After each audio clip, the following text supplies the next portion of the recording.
ஆண்டவரும் இரட்சகருமாக இயேசு கிறிஸ்துவின் இனிய நாமத்தில் உங்கள் யாவருக்கும் அன்பின் வாழ்த்துக்களை தெரிவித்துக் கொள்கிறேன். அருமையான தேவ பிள்ளைகளே, புதிய நாள், புதிய நம்பிக்கை, new day, new hope daily devotion மூலமாய் இந்த நாளில் கூட உங்களை சந்திப்பதில் நான் மிகுந்த மகிழ்ச்சி அடைகிறேன். அல்லேலூயா. இன்றைக்கு கூட கர்த்தர் நமக்கு கொடுக்கிற வார்த்தை என்ன? ரூத்தின் புஸ்தகம் 3ஆம் அதிகாரம் 1வது வசனம் கூட வாசிக்க கேட்போம். பின்பு அவள் மாமியாகிய நகோமி அவளை நோக்கி, என் மகளே, நீ சுகமாய் வாழ்ந்திருக்கும்படி நான் உனக்கு சௌக்கியத்தை தேடாதிருப்பேனோ? அல்லேலூயா. ரூத்தை பார்த்து அங்கே மாமியார் சொல்கிறாங்க, என் மகளே. இதே மாமியார் நகோமி சொன்ன ஸ்டேட்மெண்ட் இருந்தது என்ன தெரியுமா? எனக்கு இதுக்கப்புறம் கல்யாணம் ஆகி எனக்கு பிள்ளைங்க பிறந்து அவனுங்க வளர்ந்து அவனுங்களை உங்களுக்கு கல்யாணம் பண்ணி கொடுக்குறதுங்களோ இதெல்லாம் சாத்தியமே கிடையாது. அதனால் என் புருஷனை செத்துட்டான், என் 2 பிள்ளைங்களை செத்துட்டாங்க. அதனால் ஓர்பாலே ரூத்தே என்னை முத்தமிட்டுட்டு நீங்கள் உங்கள் வழி பார்த்து பழைச்சி கொண்டு போங்க அப்படின்னு சொன்னாங்க.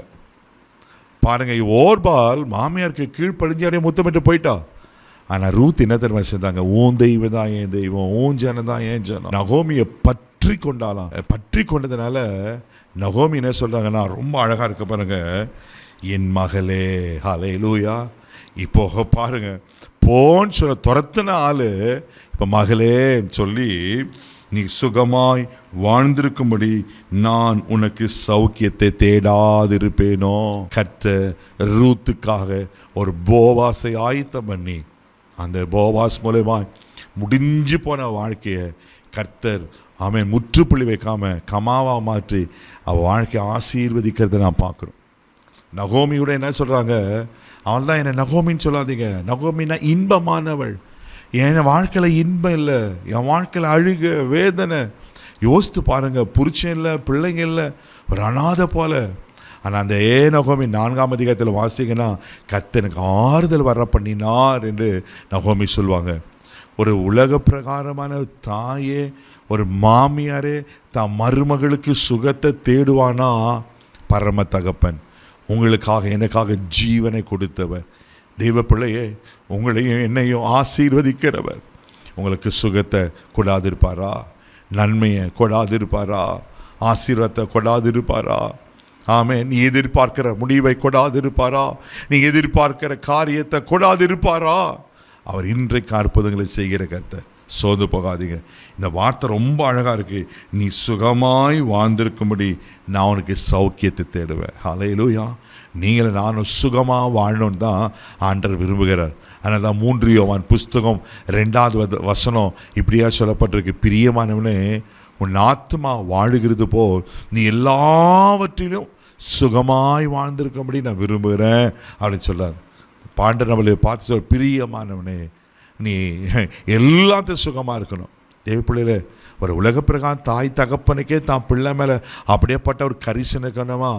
அது சில நேரத்தில் கீழ்ப்படியாது, அடங்காத இருக்கும்.